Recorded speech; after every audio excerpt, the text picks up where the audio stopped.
तो बच्चों, कैसे हैं आप सब। बहुत बहुत स्वागत है आपका आज की इस वीडियो में। आज की इस वीडियो में हम देखने वाले हैं बच्चों क्लास 12th का जो पॉलिटिकल साइंस सब्जेक्ट है, तो उसका जो प्री बोर्ड हुआ है आपका, ठीक है, ये अभी जो 2020-21 का प्री बोर्ड हुआ है, ठीक है, तो इसका जो इवनिंग शिफ्ट का पेपर हुआ है आपका, ठीक है, आपको पता है मॉर्निंग शिफ्ट का होता है प्री बोर्ड का पेपर और एक इवनिंग शिफ्ट का होता है। तो ये वाला जो पेपर है ये इवनिंग शिफ्ट का पेपर है, ठीक है। तो इस जो प्री बोर्ड हुआ है आपका क्लास 12th का इवनिंग शिफ्ट का, तो इस पेपर का बच्चों आज की इस वीडियो में हम सॉल्यूशन वाला वीडियो है ये, ठीक है, सॉल्यूशन देखने वाले हैं, ठीक है। तो चलिए वीडियो को शुरू करते हैं। और अगर आप मॉर्निंग शिफ्ट के बच्चे हैं और अगर आपको मॉर्निंग शिफ्ट के पेपर का सॉल्यूशन देखना है तो उसके ऊपर मैंने वीडियो बना दिया था कल ही, आपको जो है सो कि उसका लिंक डिस्क्रिप्शन में मिल जाएगा। डिस्क्रिप्शन खोलिएगा तो वहाँ पर आपको लिंक मिल जाएगा, उस पर क्लिक करके आप देख सकते हैं। तो चलिए शुरू करते हैं, ठीक है। देखिए 3 घंटे का पेपर होता है हमारा और जो मैक्सिमम मार्क्स है ये है आपका 80 नंबर, ठीक है। तो चलिए एक एक करके हम लोग देख लेते हैं। सामान्य निर्देश अगर आप पढ़ना चाहें तो पढ़ सकते हैं, जनरल इंस्ट्रक्शंस, ठीक है। और आगे बढ़ने से पहले मैं शुरू में ही एक बात क्लियर कर देना चाहता हूँ कि ये जो पेपर है जिसका मैं सॉल्यूशन करा रहा हूँ, ठीक है, तो वो अपना दिमाग, जो भी मेरा आज तक का तजुर्बा है, जो एक्सपीरियंस है, उसके आधार पर इसका सॉल्यूशन करा रहा हूँ। कोई भी इसका आंसर की नहीं आया है सीबीएसई की तरफ से, ना सीबीएसई ने मेरे को आंसर की भेजा है, ठीक है। तो 95% क्वेश्चंस जो है वो सही ही होंगे। अगर 5% इधर उधर थोड़ा बहुत इधर हो जाता है एक आध क्वेश्चन में, तो आप उसको एडजस्ट कर लीजिएगा अपना दिमाग लगा करके, ठीक है। जिस बच्चे को भी लगता है कि हाँ सर इस क्वेश्चन में थोड़ा सा आंसर ये हो जाता तो ज़्यादा बेहतर रहता, तो कमेंट करके बता दे तो ज़्यादा बेहतर रहेगा, ठीक है। तो वीडियो को जितना ज़्यादा हो सके लाइक कर दीजिए आप। जितना ज़्यादा लाइक आएगा तो हमारा मोटिवेशन बढ़ता है वीडियो बनाने के लिए और भी ज़्यादा। आगे आने वाले जो पेपर्स होंगे उनका भी आपको सॉल्यूशन वीडियो ज़रूर मिलेगा। तो चलिए अब वीडियो को शुरू करते हैं। फाइनली सेक्शन ए जो है हमारा, खंड ए जिसको कहते हैं, तो पहला क्वेश्चन आता है इसके अंदर कि आसियान की स्थापना जो है किस वर्ष हुई थी, ठीक है। तो 4 ऑप्शन यहाँ पर आप देख सकते हैं। डायरेक्ट मैं आंसर बताता हूँ। इसकी जो स्थापना हुई थी 1967 में हुई थी। किस टाइम हुई थी? 1967 में हुई थी आसियान की स्थापना। आगे चलते हैं बच्चों, सेकंड क्वेश्चन देख लेते हैं। सेकंड क्वेश्चन क्या पूछा है हमसे कि रिक्त स्थान भरो, ठीक है, फिल इन द ब्लैंक से ये कि ब्रिक्स का 11वां सम्मेलन 2019 में डैश देश में हुआ था। तो वो ब्राजील देश में हमें देखने को मिला। तो जो ब्रिक्स का 11वां सम्मेलन था ना बच्चों, वो हुआ था हमारा कहाँ पे? ब्राजील देश में। आगे चलते हैं बच्चों, थर्ड क्वेश्चन देख लेते हैं। थर्ड क्वेश्चन हमसे क्या पूछ रहा है कि शिमला समझौता कब हुआ था, ठीक है। तो जो शिमला समझौता हुआ था, इसका पहला वाला ऑप्शन सही होगा, 1972 में हुआ था आपका, ठीक है। कब हुआ था? 1972 में हुआ था। आगे चलते हैं, फोर्थ ऑप्शन क्वेश्चन देखते हैं। सॉरी, फोर्थ क्वेश्चन क्या पूछ रहा है हमसे कि राज्य पुनर्गठन आयोग की स्थापना जो है सो कि कब हुई थी। तो जो राज्य पुनर्गठन आयोग की स्थापना थी वो मेरे ख्याल से 1953 में हुई थी, ठीक है। 1953 या 56 में, मैं कंफ्यूज हूँ। एक बारी आप कमेंट करके भी बता देना, लेकिन जहाँ तक मुझे लग रहा है 1953 में इसकी स्थापना हुई थी, 1953 में, ठीक है। और आप कमेंट करके भी बता देना सभी बच्चे। आगे चलते हैं, पांचवा क्वेश्चन देखते हैं। पांचवा क्वेश्चन क्या पूछ रहा है हमसे कि लोकसभा का 5वां चुनाव कब हुआ था, ठीक है। तो जो लोकसभा का 5वां चुनाव हुआ था, यहाँ पर आप 4 ऑप्शन देख पा रहे होंगे, ठीक है, 5वें क्वेश्चन में।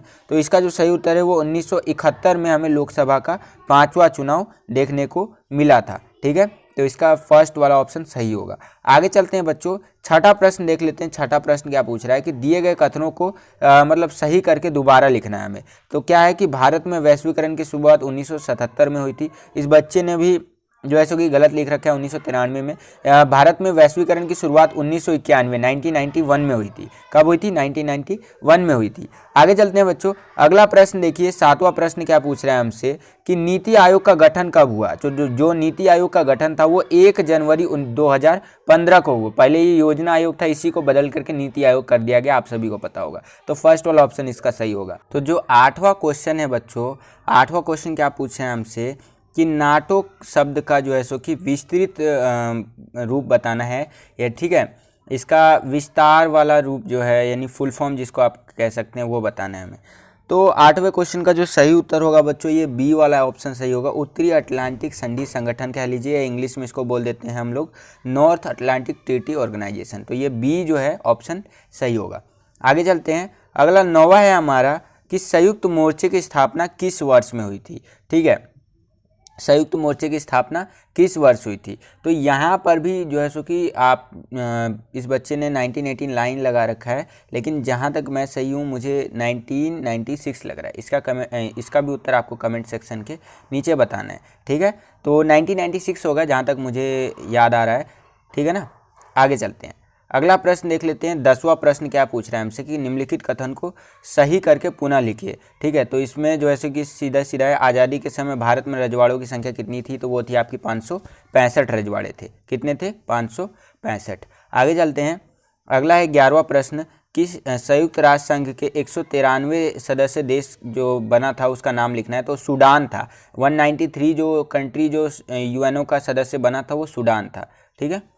आगे चलते हैं, अगला आएगा ये 12वें में जो है सो कि संयुक्त राष्ट्र संघ जो है उसका सुरक्षा परिषद में स्थायी सदस्यों की संख्या जो होती है कुल 5 होती है। कितनी होती है? 5 होती है। आगे चलते हैं, अगला है right the full form of NDA या फिर रा का विस्तृत रूप लिखना है हमें, ठीक है ना। तो इसका फुल फॉर्म बताना है आपको, तो मैंने ये वाला इसका बता भी रखा है आपको। देखिए एनडीए को इंग्लिश में अगर हम लोग इसका फुल फॉर्म देखें तो नेशनल जो है सो कि डेमोक्रेटिक अलायंस होता है, ठीक है। और हिंदी में अगर देखें तो राष्ट्रीय जनतांत्रिक गठबंधन होगा, ठीक है। तो ये होगा इसका फुल फॉर्म। आगे चलते हैं बच्चों, अगला प्रश्न देखते हैं। 14वां प्रश्न क्या पूछ रहे हैं हमसे कि दूसरे विश्व युद्ध के बाद विश्व में किन दो महाशक्तियों का उदय हुआ। तो आपको पता ही होगा, अमेरिका और सोवियत संघ यानी कि USA, United states of America, और यूएसएसआर यानी कि union of Soviet socialist Republic. Simple शब्दों में बताऊं तो यूएसए और यूएसएसआर, सोवियत संघ और अमेरिका, ये दो आप लिख सकते थे। आगे चलते हैं, गुटनिरपेक्ष आंदोलन की पहली बैठक 1961 में किस देश में हुई थी, ठीक है। तो आपको ये बताना है, तो आपको पता ही होगा बेलग्रेड में हुई थी पहली बैठक, ठीक है ना, पहला सम्मेलन। तो आप सी ऑप्शन इसका चूज़ करेंगे 15वें का। आगे चलते हैं, अगला है शीत युद्ध से आप क्या समझते हैं। शीत युद्ध क्या होता है? जब दो या दो से अधिक देशों के बीच में तनाव संघर्ष की स्थिति बनी रहे और ऐसा लगे कि युद्ध होकर रहेगा लेकिन वास्तव में कोई युद्ध हो ना हो, इसे ही शीत युद्ध कहते हैं, यही शीत युद्ध कहलाता है, ठीक है। आगे चलते हैं, 16वें क्वेश्चन को देख लेते हैं कि केंद्र सरकार के थिंक टैंक, ये थोड़ा सा घुमा कर पूछा है, थिंक टैंक यानी कि प्रबुद्ध मंडल के रूप में कार्य निम्न में से कौन सा आयोग करता है। तो ये जो है आपका नीति आयोग करता है। इसका बी ऑप्शन जो है सो कि सही होगा, नीति आयोग वाला, ठीक है। तो ये सही करेंगे आप इसका। आगे चलते हैं, ये 17वां जो है अब हमारा पैराग्राफ आ जाता है, सेक्शन बी पे आ गए अब हम लोग। तो पैराग्राफ को आप समझते हैं, ठीक है। मैं डायरेक्ट इसका आंसर बताऊंगा। तो देखिए 17.1 जो है कि लोकतांत्रिक अभ्युत्थान का अर्थ है। जहाँ तक मुझे लगा ये ए और बी दोनों होगा, यानी ये पहला और दूसरा वाला ऑप्शन दोनों सही होगा। तो ये डी ऑप्शन जो है सही ऑप्शन है इसका, ठीक है। कि लोकतांत्रिक राजनीति में तेजी से लोगों की भागीदारी होनी चाहिए और लोकतांत्रिक राजनीति में बड़ी संख्या में लोगों की भागीदारी, ये दोनों चीज़ों को सुनिश्चित करता है, ठीक है। तो ये आपका डी वाला ऑप्शन सही होगा। आगे चलते हैं, अगला है 17.2 कि सामाजिक जो है सो कि वैज्ञानिकों ने 1947 के बाद भारत के राजनीतिक इतिहास में कितने अभ्युत्थानों का व्याख्या किया है। तो 3 है, ठीक है। तो इसका ऑप्शन जो ए है वो सही होगा। आगे चलते हैं, अगला देख लेते हैं 17.3, ठीक है। तो क्या पूछ रहा है हमसे कि प्रथम लोकतांत्रिक अभ्युत्थान निम्नलिखित में से किसकी भागीदारी पर आधारित है, ठीक है। तो इसके अंदर जो है सो कि जहाँ तक मुझे लगता है ये उपरोक्त सभी वाला ऑप्शन सही होगा 17.3 का, ठीक है। आगे चलते हैं, अगला है 17.4 में देखिए कि तृतीयक लोकतांत्रिक अभ्युत्थान किस सिद्धांत पर आधारित है, ठीक है ना। तो 17.4 आपको बताना है कि जो तृतीयक लोकतांत्रिक अभ्युत्थान है वो किस पे आधारित है। तो ये बी जहाँ तक है मुझे भी सही लग रहा है कि योग्यता की उत्तरजीविका पे आधारित है, ठीक है। तो ये बी इसका सही होगा। आगे चलते हैं बच्चों, ये हो गया आपका 17वां, ठीक है। मैं ज़्यादा एकदम डिटेल में नहीं जा रहा हूँ क्योंकि क्वेश्चन आपने अटैम्प्ट किए हैं तो आपको पता ही होगा, ठीक है ना, इसीलिए। अब 18वां हम देख लेते हैं। 18वां भी पैराग्राफ ही है, इसमें से बताना है आपको। तो भारत ने 18.1 है कि भारत ने अपना पहला परमाणु परीक्षण कब किया था, ठीक है ना। तो पहला परमाणु परीक्षण किया था वो 1974 में इंदिरा गांधी की अध्यक्षता में किया था, वो फेल हो गया था। उसका कोड था स्माइलिंग बुद्धा। और जो 98 में हम लोग परमाणु परीक्षण सफल रूप से किए थे उसका नाम था आपका शक्ति 98, ठीक है। तो इसका जो ऑप्शन बी है वो वाला सही होगा। आगे चलते हैं, अगला प्रश्न देखिए 18.2 है कि भारत के पहले परमाणु परीक्षण के समय देश के प्रधानमंत्री कौन थे। तो इसका जो है बी होगा सही, इंदिरा गांधी जी जो है हमारे देश के उस टाइम पे प्रधानमंत्री जी थी, ठीक है। पहले परमाणु परीक्षण के टाइम की बात कर रहे हैं। क्वेश्चन को ध्यान से समझिए, ठीक है।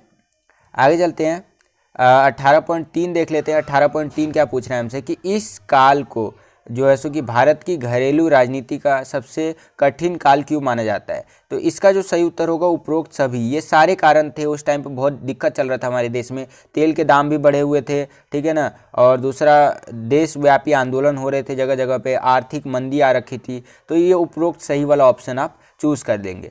आगे चलते हैं, 18.4 है हमारा कि किस अंतर्राष्ट्रीय घटना के कारण भारत में महंगाई बढ़ी थी। तो पैराग्राफ के अकॉर्डिंग अगर हम लोग देखें तो ये ए वाला ऑप्शन सही होगा, अरब इजराइल युद्ध, ठीक है ना। तो ये आप लिख देंगे, 18.4 का जो सही उत्तर होगा वो ए होगा, पहले वाला, ठीक है। तो ये था आपका 18वां। अब आगे चलते हैं, अब 2-2 नंबर के क्वेश्चन पे आ जाते हैं। सेक्शन सी पे हमारा, सेक्शन सी में देखिए जो है सो कि क्या पूछ रहा है हमसे, एक एक करके ध्यान से देखने का प्रयास करेंगे बच्चों। सेक्शन सी में हमसे पूछ रहा है कि सोवियत संघ के विघटन के किन्हीं 2 महत्वपूर्ण कारणों की हमें विवेचना करनी है, यानी कि बताना है, ठीक है। तो यहाँ से हम लोग देखते चलते हैं एक एक करके।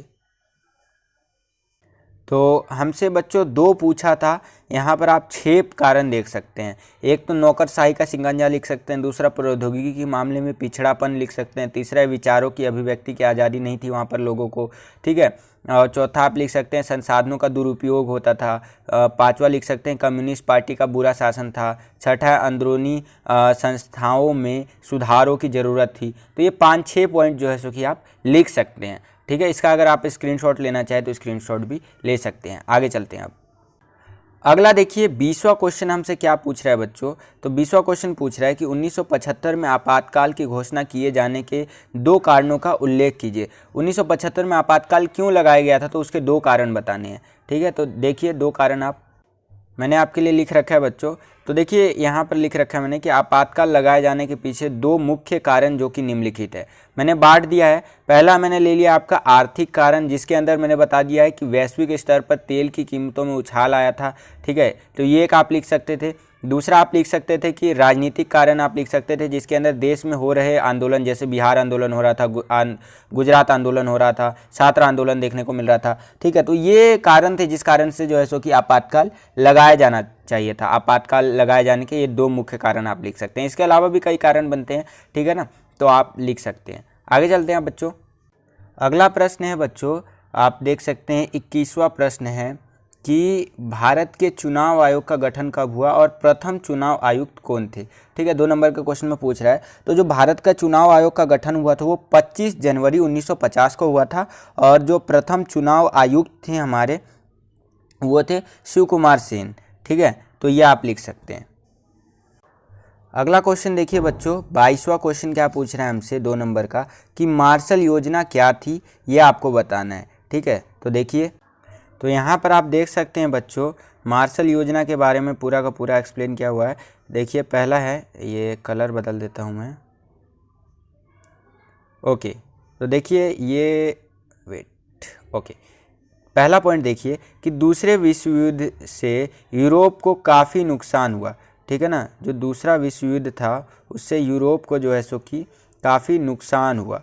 तो और दूसरा पॉइंट देखिए कि पश्चिमी यूरोप की अर्थव्यवस्था पर इस युद्ध का बुरा प्रभाव पड़ा, और यहीं पर अमेरिका भाई हीरो बन करके आ गया। और ऐसी स्थिति में क्या हुआ, अमेरिका ने यूरोप की अर्थव्यवस्था को सुधारने में ज़बरदस्त मदद की, और इसे ही मार्शल योजना के नाम से जाना जाता है, ठीक है। तो मार्शल योजना ये था आपका। आगे चलते हैं बच्चों, इसी के अथवा में पूछ रखा है कि ब्रिक्स के प्रमुख उद्देश्यों का हमें वर्णन करना है 2 नंबर के अंदर। तो यहाँ पर आप देख सकते हैं बच्चों, ब्रिक्स के प्रमुख उद्देश्य जो कि इस प्रकार से हैं। पहला, यूएनओ की सुरक्षा परिषद में सुधारों की मांग को बढ़ावा देना, ठीक है। और आप ये कह सकते हैं कि व्यापार और जलवायु परिवर्तन संबंधी मुद्दों पर आपसी सहयोग करना। तीसरा, आप ये कह सकते हैं कि आयात और निर्यात को सरल बनाना। चौथा, आप ये कह सकते हैं कि आपसी सहयोग द्वारा विकास की गति का तेज करना, ठीक है। और एक ये कह सकते हैं कि आपसी राजनीति जो है उसमें सहयोग स्थापित करना। तो ये कई पॉइंट्स है उद्देश्य वाले, तो इनमें से कोई 2 आपको लिख देने थे तो पूरे नंबर आपको मिल जाते। आगे चलते हैं बच्चों, अगला प्रश्न देख लेते हैं।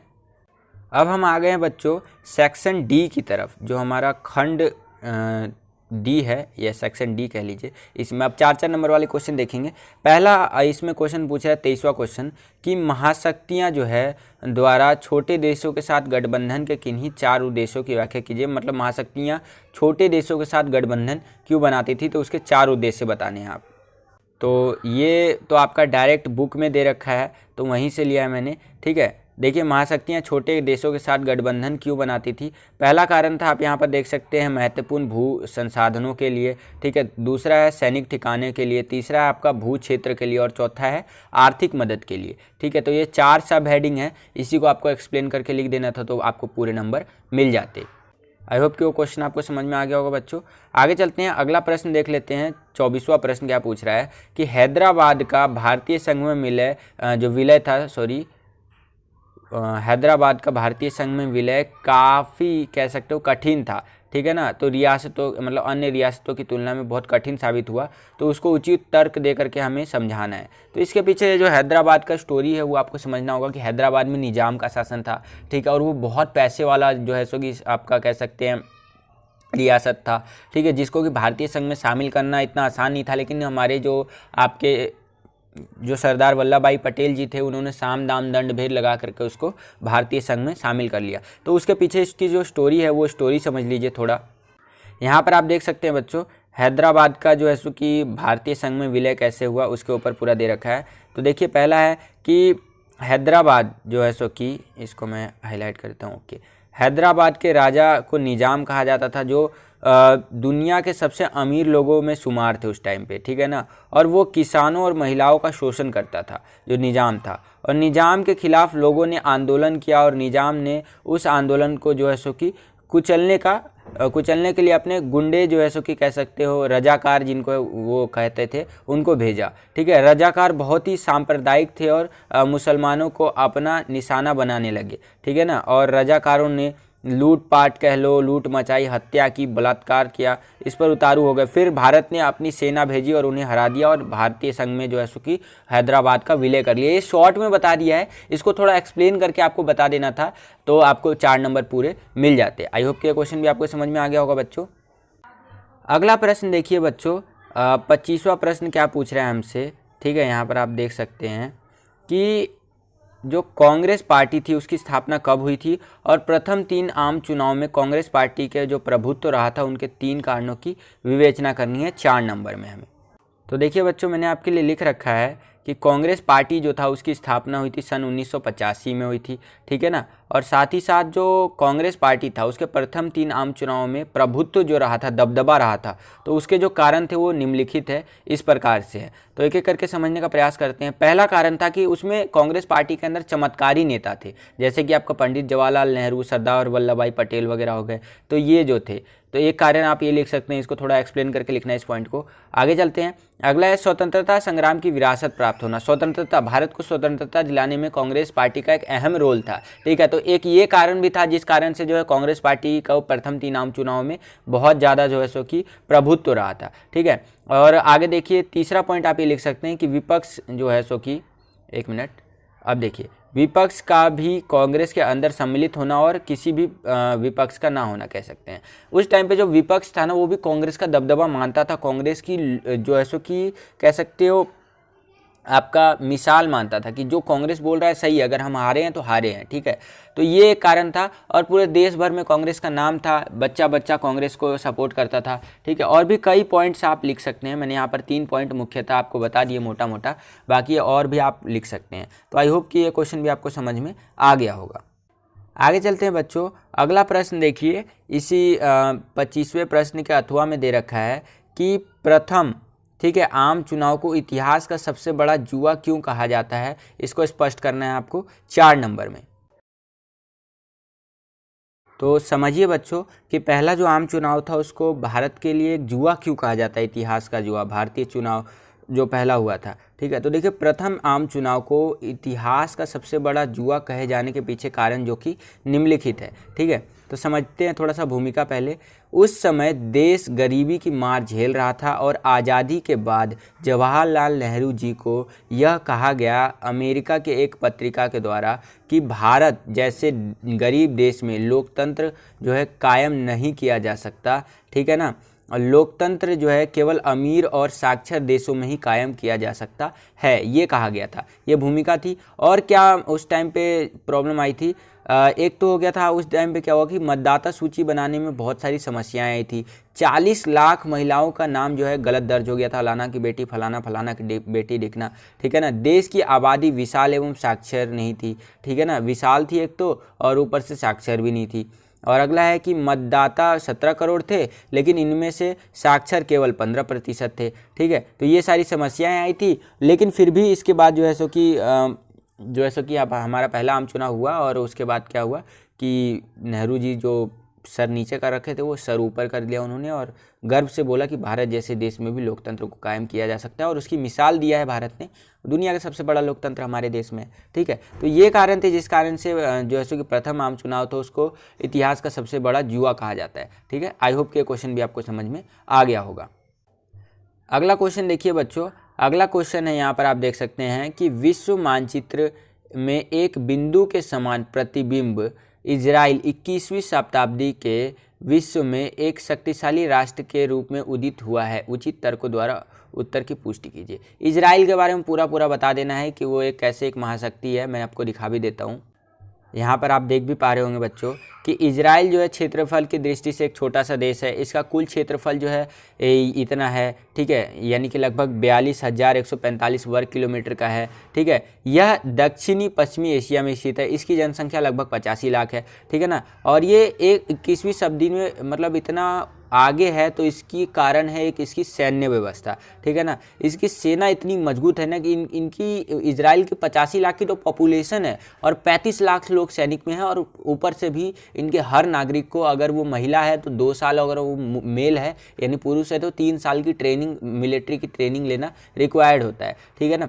तो ये कुछ कारण है, यहाँ पर आप देख सकते हैं स्कूली विद्यार्थियों को भी आर्मी ट्रेनिंग दी जाती है, आर्मी की ट्रेनिंग दी जाती है, ठीक है। तो ये सारी चीज़ें इजराइल के ऊपर तो पूरा का पूरा वीडियो बना रखा है, अगर आपने नहीं देखा है तो जाकर के आप चैनल पे होगा, खोज खाज के देख लीजिएगा, ठीक है ना। तो ये था इजराइल के बारे में, आपको पूरा का पूरा बता देना था, तो आपको नंबर मिल जाते हैं यहाँ पर, ठीक है, 21वीं सदी के संदर्भ में। तो ये है आपका, और यहाँ पर लास्ट में एक लाइन जोड़ देते हैं आप कि ये देखिए, ये जो देश है ये 21वीं शताब्दी में विज्ञान और प्रौद्योगिकी, रक्षा, नवाचार तथा बुद्धि के मामले में दुनिया में सबसे महत्वपूर्ण है, ठीक है। लास्ट में एक लाइन जोड़ देते तो और भी अच्छा आंसर बनता आपका, ठीक है। तो ये था आपका ये क्वेश्चन का आंसर, इजराइल वाले क्वेश्चन का। आई होप कि ये क्वेश्चन भी आपको समझ में आ गया होगा। आगे चलते हैं बच्चों, अगला प्रश्न देखिए, इसी के अंदर अथवा में दे रखा है कि 21वीं सदी के भारत को एक उदीयमान वैश्विक शक्ति के रूप में देखा जा रहा है। इस कथन के पक्ष में कोई 4 तर्क दीजिए। तो भारत एक वर्ल्ड लीडर कह लीजिए या ग्लोबल पावर कैसे बन रहा है, उसके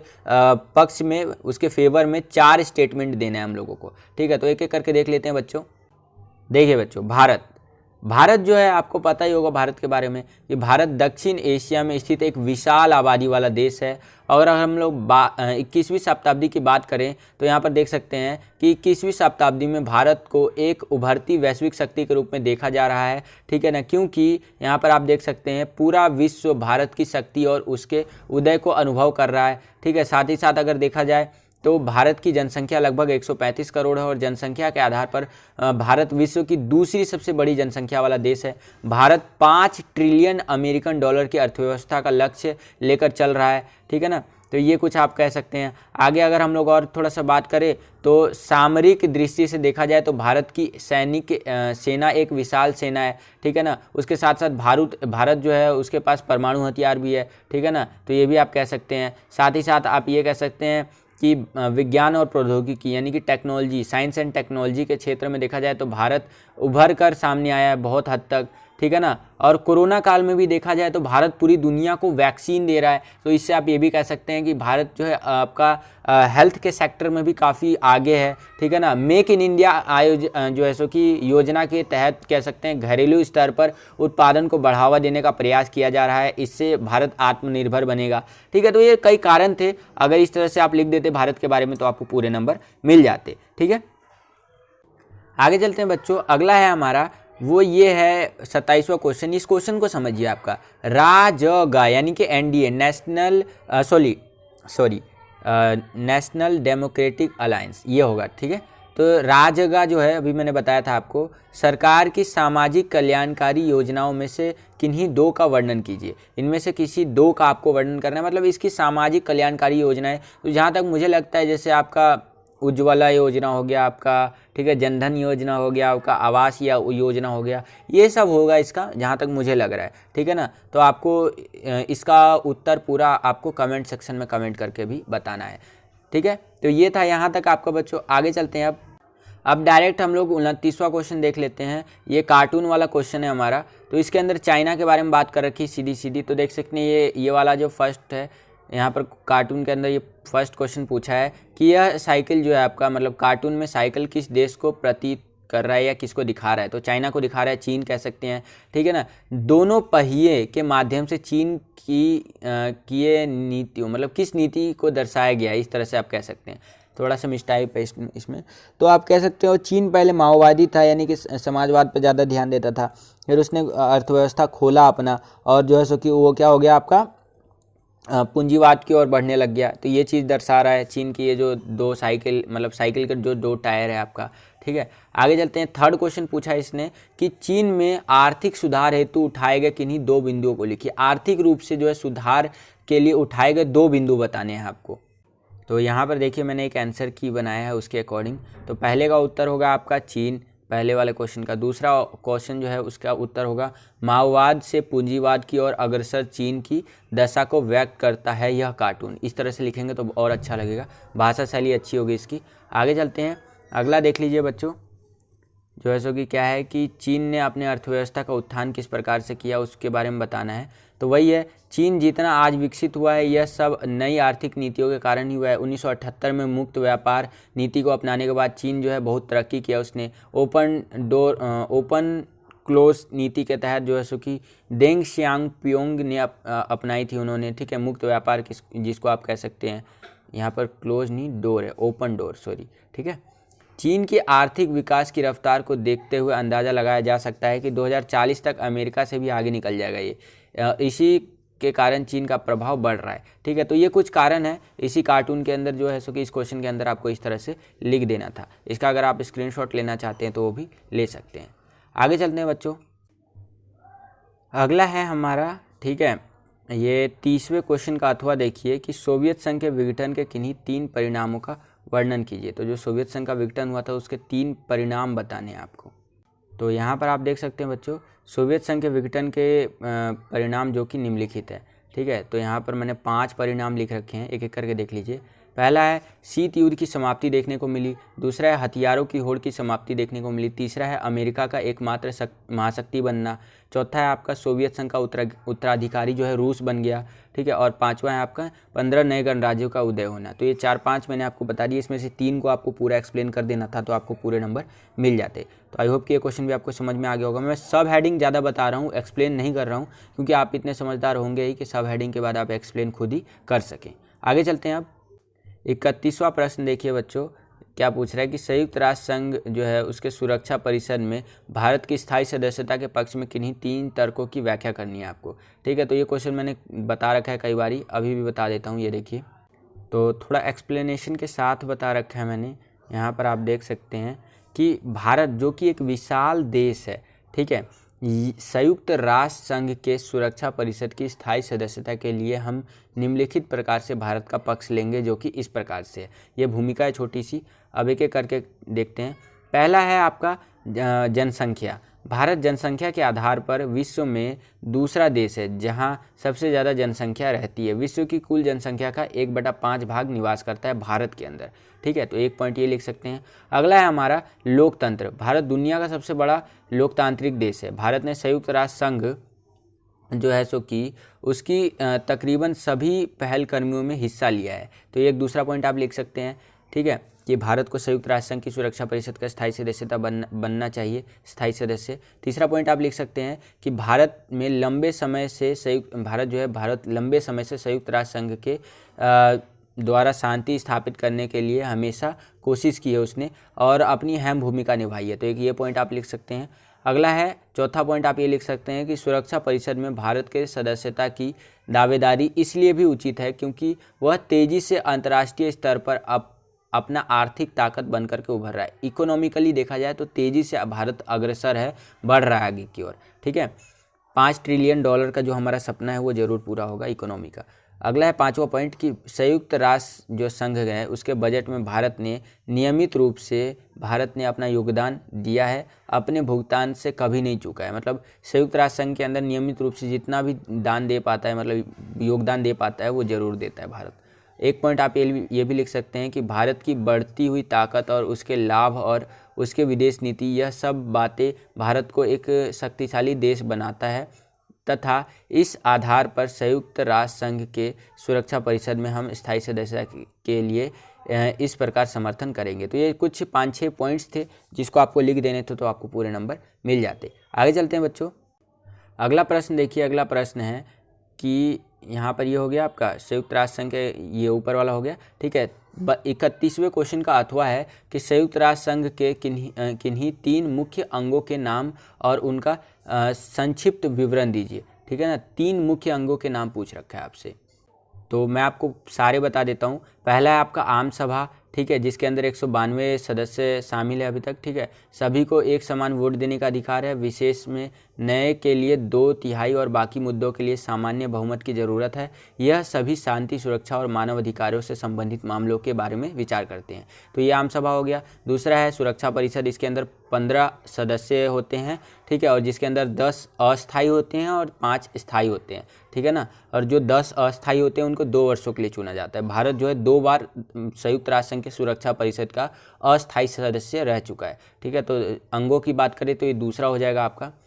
आगे चलते हैं, तीसरा है आपका आर्थिक व सामाजिक परिषद। यह जो है संयुक्त राष्ट्र संघ के वर्ग है, मतलब अंग है, जो कि 3 वर्षों के लिए आम सभा के द्वारा चुने जाते हैं और हमारी पाठ्य पुस्तक के अनुसार 54 देश सम्मिलित है इसके अंदर।